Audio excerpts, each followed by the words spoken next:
Setelah membersihkan diri di sungai, serta merawat kuda-kuda mereka dengan memberi makan rumput yang banyak terdapat di sekitar area itu, maka semua orang yang ikut di dalam rombongan segera mempersiapkan diri untuk melanjutkan perjalanan ke Kadilangu.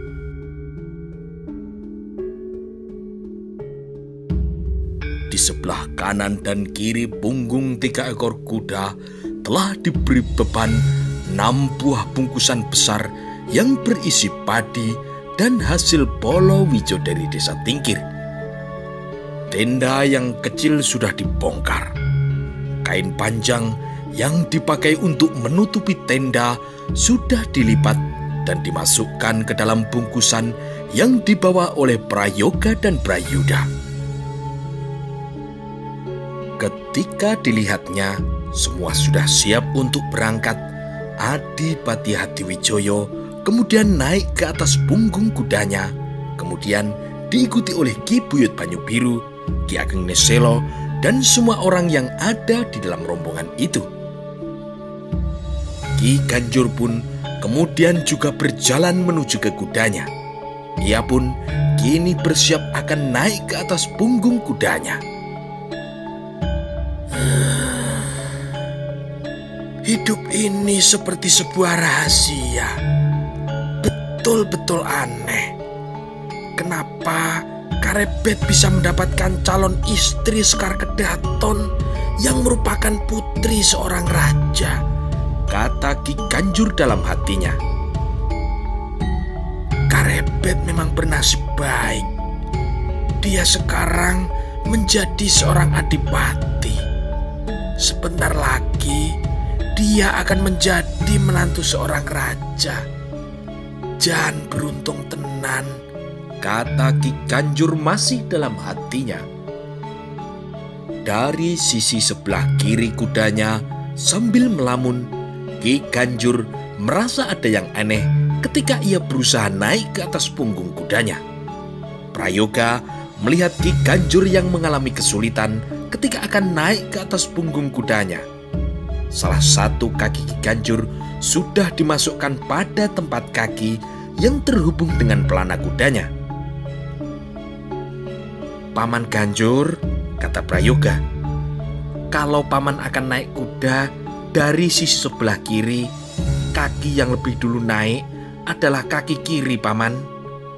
Kalau paman akan menaikkan kaki yang sebelah kanan, nanti setelah paman berada di atas punggung kuda, paman akan menghadap ke belakang. Iya Prayoga, dari tadi aku memang sudah merasa ada yang aneh dengan kakiku, jawab Ki Ganjur. Lalu Ki Ganjur pun mengeluarkan kaki kanannya yang terlanjur telah dimasukkan ke dalam tempat kaki. Kemudian Prayoga pun dengan sigap membantu Ki Ganjur untuk naik ke atas punggung kuda.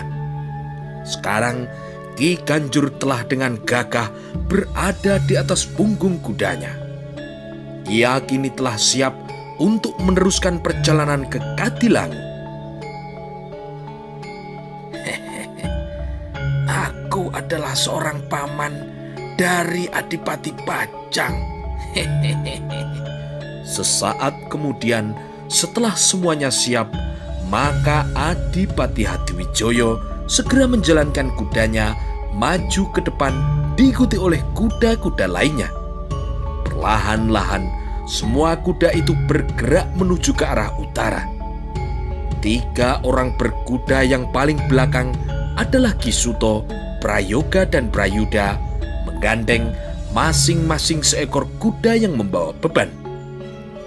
Suara telapak kaki kuda terdengar lemah karena kuda-kuda itu hanya berjalan perlahan, bukan berlari kencang ataupun mengejar waktu.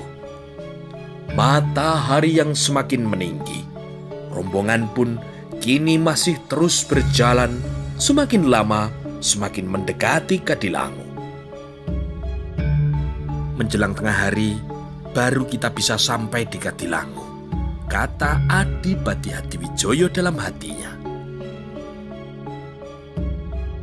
Setelah 2-3 kali beristirahat dan beberapa kali melintasi sungai kecil, ketika matahari hampir sampai di puncak langit, maka rombongan berkuda dari Pajang pun kini sudah memasuki desa Kadilangu. Setelah sampai di pertigaan jalan, maka rombongan pun kemudian berbelok ke kanan, dan tidak lama kemudian mereka telah tiba di depan pintu gerbang yang tertutup di pesantren Kadilangu. Semua orang di dalam rombongan segera turun dari kudanya. Adipati Hadiwijoyo juga telah turun dari kudanya, kemudian berjalan mendekati pintu gerbang, dan di sana pun ia kemudian mengucapkan salam. Dari dalam halaman terdengar jawaban salam. Kemudian muncullah seorang santri yang kemudian membuka pintu serta mempersilahkan mereka untuk memasuki halaman. "Rombongan dari Pajang telah tiba," kata santri itu kepada seorang santri yang lain. Belasan orang santri kini segera bergegas mendekati rombongan dan meminta tali kendali kuda mereka. Mereka kemudian membawa kuda-kuda itu ke halaman belakang. Selanjutnya, mereka akan merawat kuda-kuda yang kelelahan, memberi minum, dan menurunkan beban yang berada di samping punggung kuda itu. Setelah mencuci kaki, para tamu dipersilakan untuk duduk di pendopo yang telah diberi tikar anyaman daun pandan. Tidak berapa lama kemudian, dari ruang dalam muncullah Kanjeng Sunan Kalijogo, dan di belakangnya diikuti oleh 2 orang tua yang ternyata adalah Ki Ageng Putuh dan juga Ki Ageng Ngerang. Setelah itu, Kanjeng Sunan Kalijogo beserta kedua orang tua itu menyalami semua tamu yang telah berada di pendopo. "Ternyata Romo sudah lebih dulu sampai di Kadilangu," kata Wenang Wulan dalam hatinya ketika melihat Ki Ageng Putuh sudah bersama Ki Ageng Ngerang di Kadilangu. Adipati Hadiwijoyo kemudian berdiri menyambut uluran tangan dari Kanjeng Sunan Kalijogo.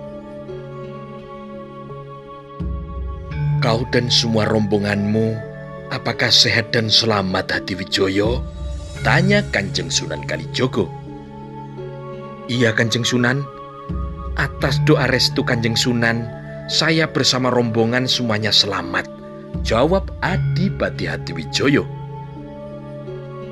"Ki Buyut, apakah Ki Buyut dalam keadaan sehat?" kata Kanjeng Sunan Kalijogo ketika menyalami Ki Buyut Banyu Biru. "Iya, Kanjeng Sunan. Atas doa Kanjeng Sunan, saya berada dalam keadaan sehat," jawab Ki Buyut Banyu Biru. Kanjeng Sunan juga menyalami 2 orang muridnya yang lain. "Kalian sehat semua, Pemanahan, Penjawi?" "Atas doa Kanjeng Sunan, kami dalam keadaan sehat," kata Ki Pemanahan dan Ki Penjawi hampir bersamaan. Setelah menyalami semua yang hadir, maka Kanjeng Sunan Kalijogo bersama dengan Ki Ageng Putuh dan juga Ki Ageng Ngerang duduk bersama di tikar yang berada di pendopo. Sesaat kemudian, beberapa orang santri mengeluarkan air minum lalu disuguhkan kepada para tamunya. Ketika matahari telah berada di puncak langit, terdengar suara kentongan yang dibunyikan oleh seorang santri sebagai tanda telah masuk waktu zuhur. Kanjeng Sunan Kalijogo kemudian mengajak para tamunya untuk ikut sholat zuhur berjamaah. Setelah melaksanakan sholat zuhur berjamaah dan kemudian dilanjutkan dengan makan siang bersama, maka sebagian tamu kini membantu para santri yang sedang membuat beberapa rangka tandu dari batang bambu yang akan dipergunakan untuk membawa hasil bumi sebagai upo rampe sangsangan untuk Sekar Kedaton. "Berapa gunungan yang besok akan dibawa ke keraton?" tanya Hadiwijoyo kepada para santri yang sedang membuat tandu. 4. Tetapi kami membuat 6 buah tandu, Kakang, kata seorang santri sambil memotong sebatang bambu. 6? Tanya Hadiwijoyo. Iya, Kakang, 6. Kanjeng Sunan memerintahkan kami untuk membuat 4 buah tandu untuk tempat gunungan hasil bumi dan 2 tandu untuk tempat barang lainnya, jawab santri itu. Adipati Hadiwijoyo menganggukkan kepalanya, tetapi percakapan mereka terhenti ketika seorang santri yang baru saja tiba di halaman belakang mencarinya. Kanjeng Adipati diharap menghadap Kanjeng Sunan sekarang di ruang dalam. Kanjeng Sunan baru saja menerima tamu 2 orang prajurit Wirotamtomo, utusan dari Kanjeng Sultan, kata santri itu. Hadiwijoyo pun kemudian bergegas masuk ke dalam ruangan dalam. Di sana terlihat Kanjeng Sunan sedang duduk berhadapan dengan 2 orang prajurit Wirotamtomo. Kanjeng Sunan duduk di kursi, sedangkan di depannya duduk di atas dingklik 2 orang prajurit Wirotamtomo Demak, dan di sebelahnya lagi ada sebuah dingklik kosong. Masuklah Hadiwijoyo, kata Kanjeng Sunan Kalijogo. Adipati Hadiwijoyo kemudian masuk ke dalam ruangan, lalu ia pun duduk di atas dingklik di samping para prajurit Wirotamtomo. Prajurit Wirotamtomo pun mengangguk hormat kepada Adipati Hadiwijoyo. Kemudian Adipati Hadiwijoyo juga segera membalasnya. Hadiwijoyo, ini ada utusan 2 orang prajurit Wirotamtomo. Mereka membawa sebuah nawolo dari Kanjeng Sultan, menanyakan kesiapan kita untuk upacara pemberian sangsangan besok pagi, kata Kanjeng Sunan Kalijogo. Iya, Kanjeng Sunan, jawab Hadiwijoyo. Sebelum matahari sepenggalah, kita harus sudah sampai di keraton. Acara akan diadakan di Sasono Sewoko, sedangkan untuk beberapa orang acara dilanjutkan dengan acara di Sasono Handrowino, kata Kanjeng Sunan Kalijogo. Iya, Kanjeng Sunan, jawab Adipati Hadiwijoyo. Lalu kepada prajurit Wirotamtomo, Kanjeng Sunan pun melanjutkan pembicaraan. Nanti orang tua yang bertindak mewakili Romo Adipati Hadiwijoyo adalah Ki Kebo Kanigoro. Ki Kebo Kanigoro adalah merupakan uwonya, kakak dari Romonya, yaitu Ki Kebo Kenongo. Karena jarak dari Kadilangu dan keraton tidak begitu jauh, maka kami harapkan dalam waktu yang tidak terlalu lama, rombongan kami sudah bisa sampai di keraton, lanjut Kanjeng Sunan Kalijogo. Iya, Kanjeng Sunan, nanti akan ada 2 orang prajurit Wiromanggolo yang akan mengawal rombongan dari Kadilangu sampai ke keraton, kata salah seorang prajurit Wirotamtomo. Baik, lalu tentang barang-barang yang dibawa adalah 4 buah gunungan yang berisi hasil bumi, sebuah tandu yang berisi beberapa jodang makanan, dan sebuah tandu yang berisi beberapa barang sebagai sangsangan yang akan diberikan kepada Putri Sekar Kedaton, lanjut Kanjeng Sunan.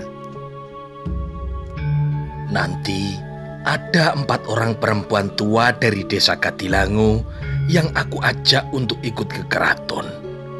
Mereka sekarang sedang membuat makanan untuk dibawa besok pagi, kata Kanjeng Sunan Kalijogo. Adipati Hadiwijoyo menarik nafasnya dalam-dalam.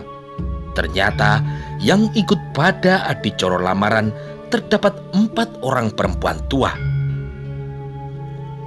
Rombongan dari Kadilangu semua ada berapa orang, Kanjeng Sunan? Tanya utusan dari keraton. Rombongan berjumlah 20 orang ditambah 6 buah gulungan yang dipikul masing-masing 4 orang, kata Kanjeng Sunan. Setelah terdiam sejenak, maka Kanjeng Sunan pun melanjutkan lagi. Setelah selesai acara lamaran, rombongan dari Kadilangu akan pulang langsung ke Kadilangu. Lalu, rombongan dari Pajang akan ditempatkan di mana? Iya, Kanjeng Sunan, ada 2 tempat yang ditawarkan untuk menginap rombongan dari Pajang, yaitu Dalem Suronatan dan Dalem Gajah Birawan, kata utusan itu. Ya, Ki Tumenggung Gajah Birowo dan Ki Tumenggung Suronoto. Keduanya telah pernah menikahkan anaknya, kata Kanjeng Sunan. Lalu kepada Adipati Hadiwijoyo, ia pun bertanya, bagaimana Hadiwijoyo? Rombongan dari Pajang akan menginap di Dalem Gajah Birawan atau di Dalem Suronatan? Sebaiknya di Dalem Gajah Birawan saja, Kanjeng Sunan, yang lebih dekat dengan keraton, jawab sang adipati.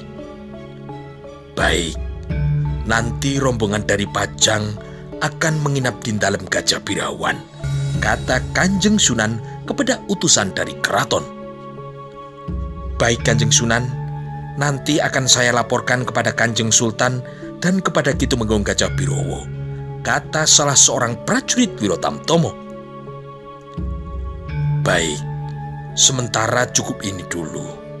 Nanti kalau ada perubahan, aku akan menyampaikan ke prajurit Wirotamtomo, kata Kanjeng Sunan Kalijogo. Baik, Kanjeng Sunan, kalau tidak ada yang lain, kami mohon pamit. Besok pagi 2 orang prajurit Wiromanggolo akan datang ke Kadilangu, kata utusan Kanjeng Sultan Trenggono. Kemudian 2 orang prajurit Wirotamtomo itu pun mohon pamit akan kembali ke keraton dan melaporkan hasilnya kepada Kanjeng Sultan Trenggono dan juga Tumenggung Gajah Birowo.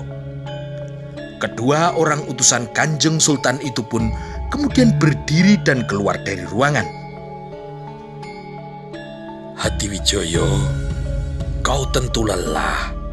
Beristirahatlah dulu di kamar belakang, kata Kanjeng Sunan Kalijogo setelah kedua tamunya itu pulang. Baik, Kanjeng Sunan, kata Adipati Hadiwijoyo. Adipati Hadiwijoyo kemudian berjalan keluar dari ruangan, kembali menuju ke halaman belakang, melihat beberapa orang yang sedang menyelesaikan rangka tandu. Rangka tandu yang sudah selesai lalu dibawa ke pendopo dan akan diisi dengan berbagai hasil bumi. Sebuah tandu yang sudah ada telah diisi dengan belasan ikat padi yang disusun menjadi sebuah gunungan kecil. Matahari kini telah bergeser ke barat. Seorang santri mengabarkan telah datang 2 ekor kuda yang dituntun oleh 2 orang yang datang dari Pengging. Dan saat ini mereka masih berada di halaman di dekat pintu gerbang. Adipati Hadiwijoyo pun kemudian berjalan ke depan dan dilihatnya 2 orang yang membawa 2 ekor kuda yang membawa beban. Di sebelahnya beberapa orang santri telah membantu menurunkan beban yang berada di atas punggung kuda mereka. Kau Surip, kata Adipati Hadiwijoyo menyapa orang Pengging yang sudah dikenalnya. Iya, Kanjeng Adipati, kata Surip yang baru saja datang dari Pengging. Kapan kau berangkat dari Pengging? Kemarin, Kanjeng Adipati. Lalu, di mana Siwa Kebokanigoro, Surip? Tanya Kanjeng Adipati. Kami disuruh mendahului berangkat kemarin, sedangkan Ki Kebokanigoro baru bisa berangkat dari Pengging tadi pagi, kata Surip menjelaskan. Adipati Hadiwijoyo pun menganggukkan kepalanya. Kemudian ia berkata kepada kedua tamunya dari Pengging itu, kalian beristirahatlah dulu di pendopo. 2 ekor kuda ini biar diberi makan oleh para santri di sini. Iya, Silakan beristirahat di sana. Kuda-kuda ini beserta muatannya, biar kami yang mengurusnya, kata salah seorang santri Kadilangu. Lalu kedua orang dari Pengging itu pun kemudian berjalan menuju pendopo, dan mereka pun kini beristirahat bersama dengan beberapa orang lainnya. Beberapa saat setelah matahari terbenam, kini tibalah 3 orang pemuda dari Banyu Biru yang menuntun 3 ekor kuda yang telah diberi beban sayuran dan buah-buahan. Beberapa orang santri kemudian membantu menurunkan beban dan membawanya ke pendopo. Di pendopo, 6 buah rangka tandu telah siap. Sebuah tandu telah diisi berupa gunungan padi. Lalu 2 buah tandu diisi berupa gunungan Bolowijo. Sedangkan sebuah tandu akan diisi gunungan buah dan sayur dari Banyu Biru. Sedangkan 2 buah tandu lainnya masih kosong akan diisi jodang berisi makanan dan juga barang sangsangan. Malam harinya, sebagian para tamu beristirahat dan tidur di pendopo. Sedangkan sebagian yang lain tidur bersama di ruangan para santri. Hanya Adipati Hadiwijoyo yang tidur di sebuah kamar di belakang. Bagaimanapun juga, Adipati Hadiwijoyo adalah seorang adipati sekaligus seorang calon menantu Kanjeng Sultan Trenggono. Sehingga Kanjeng Sunan Kalijogo memberinya sebuah kamar tersendiri untuk beristirahat malam ini. Di dalam kamarnya, sambil merebahkan badannya, angan-angan Adipati Hadiwijoyo melayang-layang bebas di awang-awang. Dan teringatlah ia akan kasih sayang yang telah diberikan oleh biyungnya, yaitu Nyai Ageng Tingkir. Sayang Rogo Biyung sudah sangat lemah. Seandainya Rogo Biyung masih kuat, alangkah senangnya kalau ia melihatku kini menjadi pengantin, bersanding dengan Sekar Kedaton Gusti Putri Mas Cempoko, katanya dalam hati. Tetapi untunglah adik biyungnya, yaitu Ki Ganjur, meskipun raganya sudah terlihat sepuh, ia masih berkeinginan untuk ikut ke kota Raja Demak mendampingi Adipati Hadiwijoyo. Baru saja sebelum masuk ke dalam kamarnya, Adipati Hadiwijoyo menghampiri pamannya yang sedang tidur-tiduran di pendopo. Pamannya sedang berbaring tengkurap. Matanya terpejam, mulutnya bergerak-gerak menahan sakit karena sedang dipijat pinggangnya oleh seorang prajurit Pajang, yaitu Prayuda. Paman Ganjur lelah. Kalau Paman Ganjur terlalu lelah, sebaiknya Paman segera beristirahat, kata Adipati Hadiwijoyo. Ki Ganjur membuka matanya, lalu ia pun menjawab, "Tidak, Hadiwijoyo, aku tidak lelah. Cuma pinggangku ini saja yang sedikit pegal. Maka aku minta Prayuda untuk memijatku. Besok pagi pasti aku sudah sembuh dan siap berjalan kaki menuju Keraton Demak, Ger." Adipati Hadiwijoyo pun tersenyum. "Ke Keraton Demak," kata Paman Ganjur. "Di sana ada Sekar Kedaton Gusti Putri Mas Cempoko. Saat ini pasti Diajeng Mas Cempoko sedang dipingit di Kebutren. Pasti ia tidak boleh keluar menemui ibundanya Kanjeng Prameswari di ruang dalam," kata sang adipati dalam hatinya. Kira-kira berapa hari pingitan yang dilakukan terhadap Diajeng Sekar Kedaton? Lalu angan-angan Hadiwijoyo beralih lagi.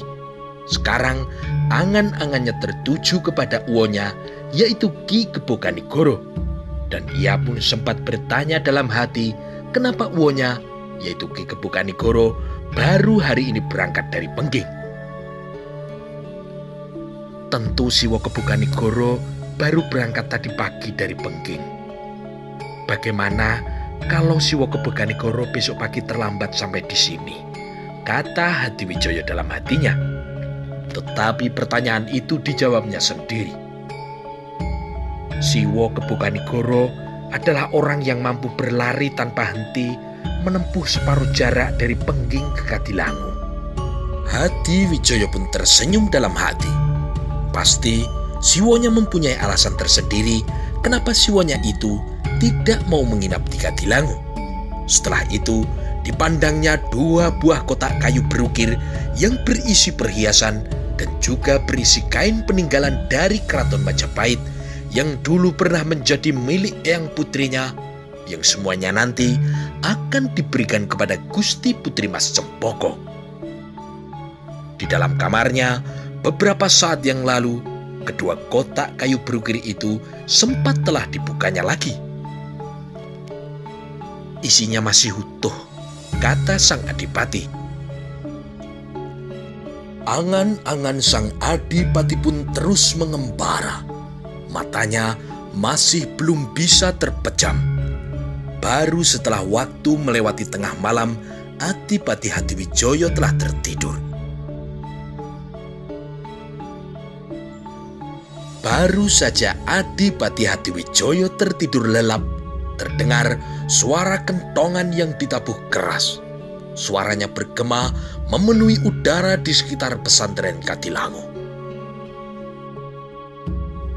Sudah subuh, kata Ki Pemanahan yang baru saja terbangun dari tidurnya bersama dengan beberapa orang yang berada di pendopo.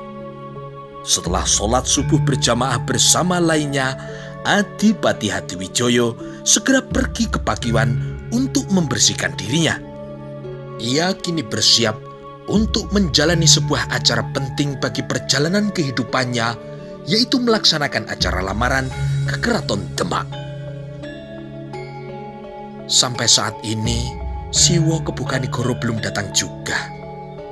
Di mana Siwo Kebukanigoro tidur tadi malam, kata Adipati Hadiwijoyo dalam hati. Seperti dirinya, uonya memang bisa tidur dimanapun. Bahkan tidak tidur pun, uonya juga sering melakukannya. Matahari pagi kini telah memancarkan sinarnya.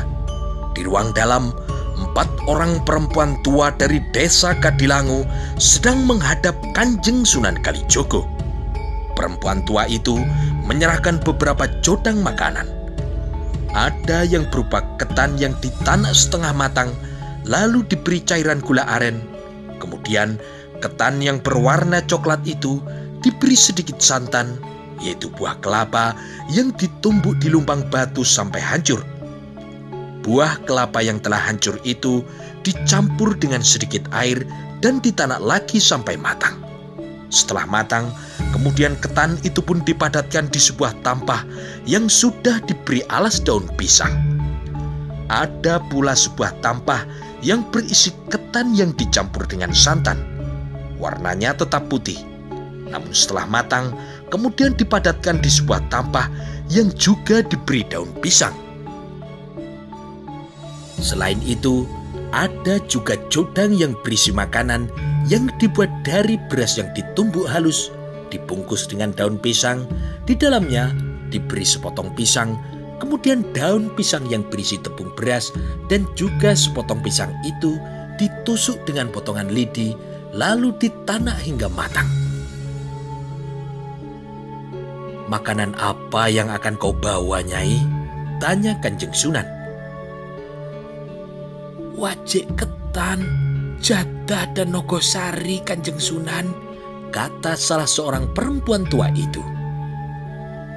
Ya, baik, kau bawa semua makanan itu ke pendopo. Nanti para santri yang akan mengaturnya, kata Kanjeng Sunan. Keempat perempuan itu kemudian menuju ke pendopo. Jodang berisi makanan pun oleh para santri dibawa ke pendopo untuk diatur dan diletakkan di atas tandu. 5 buah tandu sudah siap. 4 diantaranya berupa gunungan padi, polowijo, serta sayur dan buah-buahan. Sebuah tandu berisi jodang makanan jatah, wajik ketan dan nogosari. Sedangkan 1 tandu lainnya terlihat masih kosong. Wenang Wulan yang sedang berada di pendopo bergegas menuju ke ruang belakang ketika seorang santri memberitahukan kalau ia dipanggil oleh Adipati Hadiwijoyo.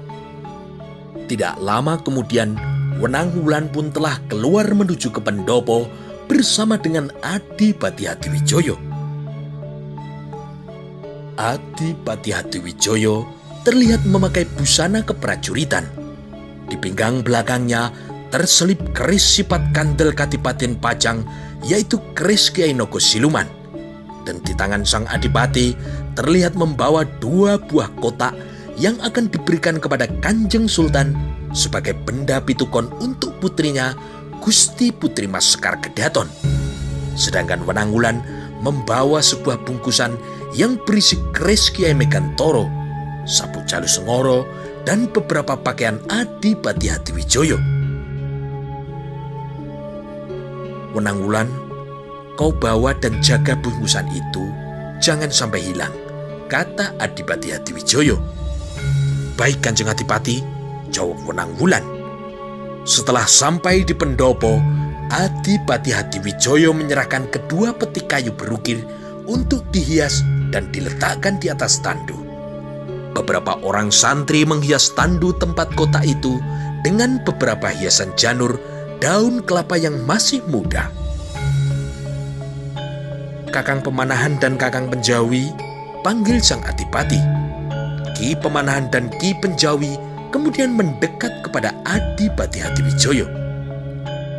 Kakang berdua, tolong Kakang berdua mengawasi kotak kayu yang berada di atas tandu itu agar jangan sampai hilang, kata Adipati Hadiwijoyo.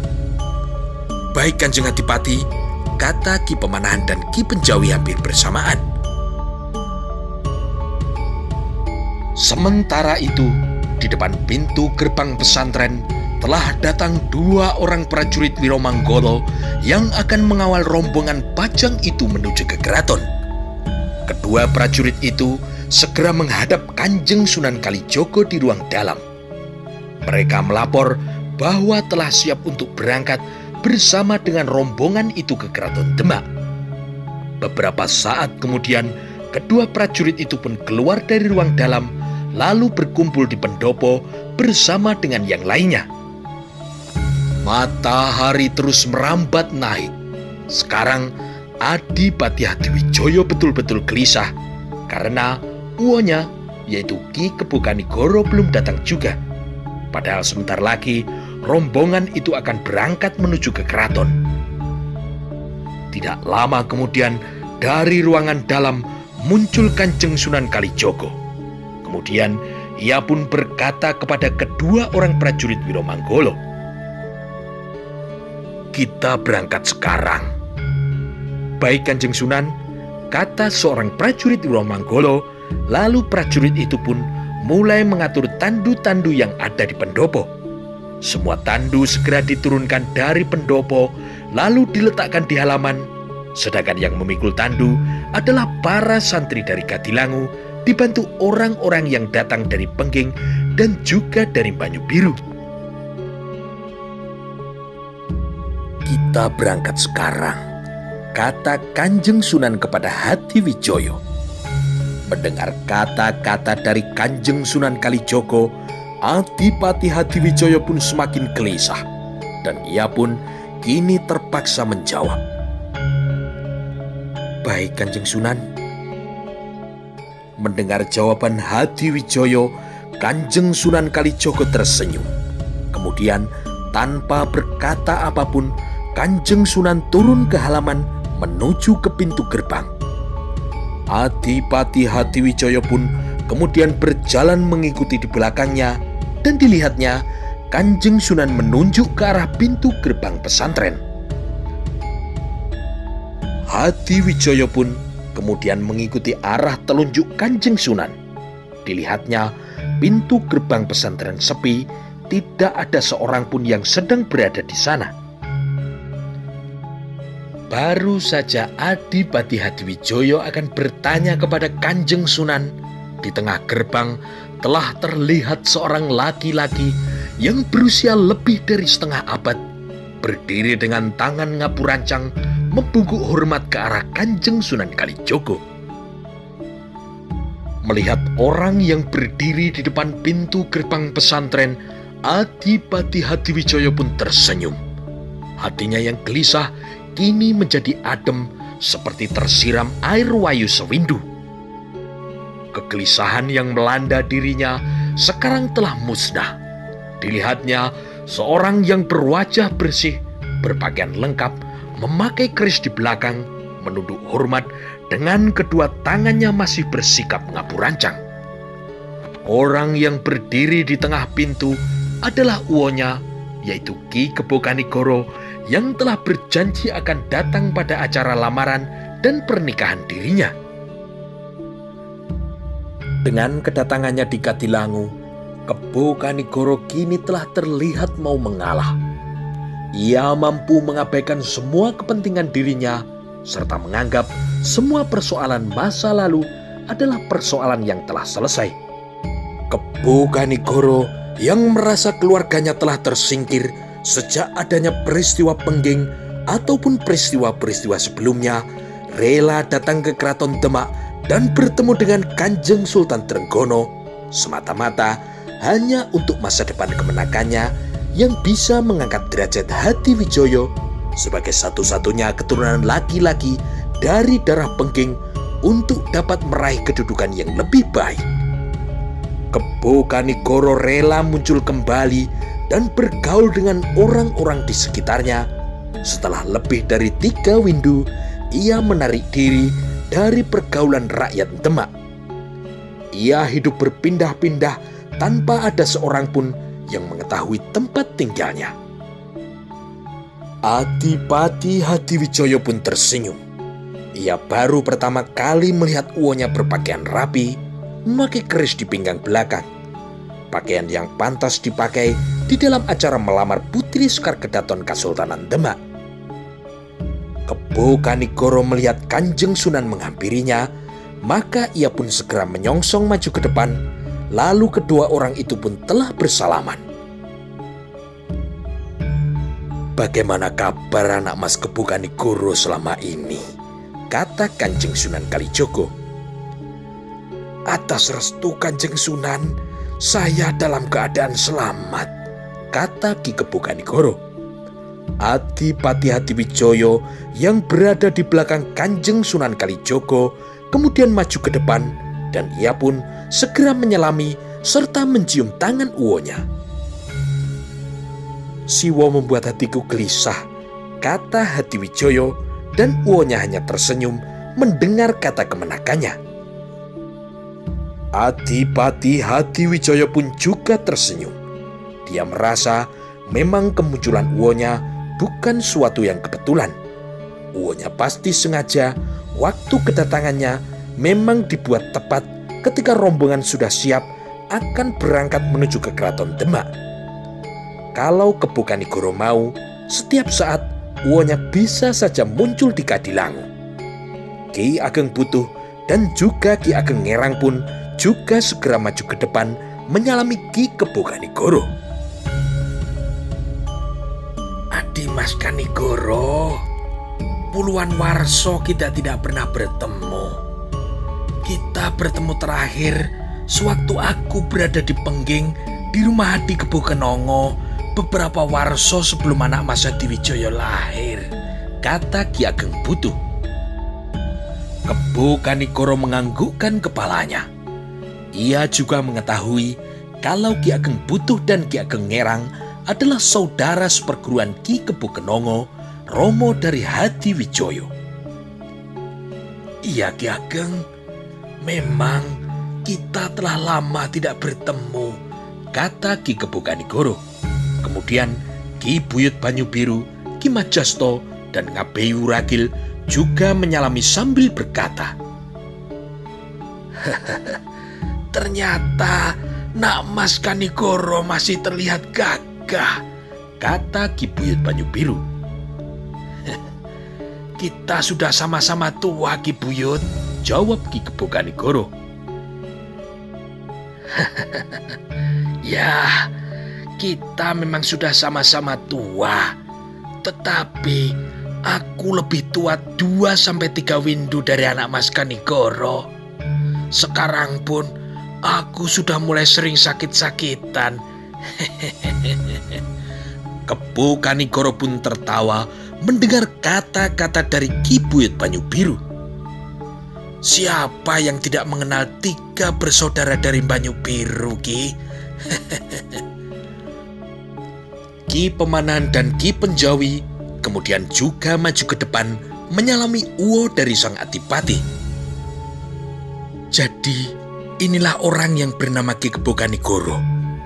Orang yang mempunyai ilmu yang mumpuni, orang yang mampu menuntaskan semua ilmu dari perguruan Bengging, kata Ki Pemanahan dalam hatinya. Ki Ageng Neselo juga kemudian maju menyalami. Puluhan tahun yang lalu, kita pernah bertemu sekali dan berlatih bersama. Tetapi sekarang ilmuku bukan tandingan Kakang Kanigoro, kata Ki Ageng Neselo. Adik, siapa yang tidak mengenal kecepatan gerak dari perguruan Selo yang mampu menangkap petir, kata Ki Kebo Kanigoro. Ki Ageng Neselo pun tertawa mendengar ucapan dari Ki Kebo Kanigoro. Wenang Wulan kini juga maju ke depan. Kedua tangannya menyalami Ki Kebo Kanigoro. Inikah pemuda Nayaka Praja Kadipaten Pajang yang bernama Wenang Wulan, putra dari Ki Ageng Butuh? Luar biasa, masih muda tetapi sudah berilmu tinggi, kata Ki Kebo Kanigoro. Wenang Wulan dan Ki Ageng Butuh pun tersenyum mendengar ucapan Ki Kebo Kanigoro. Tetapi senyum Wenang Wulan menjadi hilang berganti dengan rasa terkejut ketika Ki Kebo Kanigoro berkata kepada Ki Ageng Butuh, putra Ki Ageng Butuh adalah seorang anak muda yang hebat. Ilmu Segoro Muncar yang dimilikinya sangat luar biasa. Dari mana Ki Kebo Kanigoro tahu kalau aku punya ilmu Segoro Muncar? Apakah dia orang yang memakai penutup wajah yang telah bertarung denganku sewaktu aku mengejar suara burung kedasi?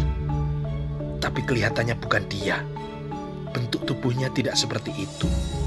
Orang itu pasti bukan Ki Kebo Kanigoro, kata Wenang Wulan dalam hatinya. Tetapi dari mana dia tahu ilmuku Segoro Muncar? Desis Wenang Wulan sambil menggeleng-gelengkan kepalanya.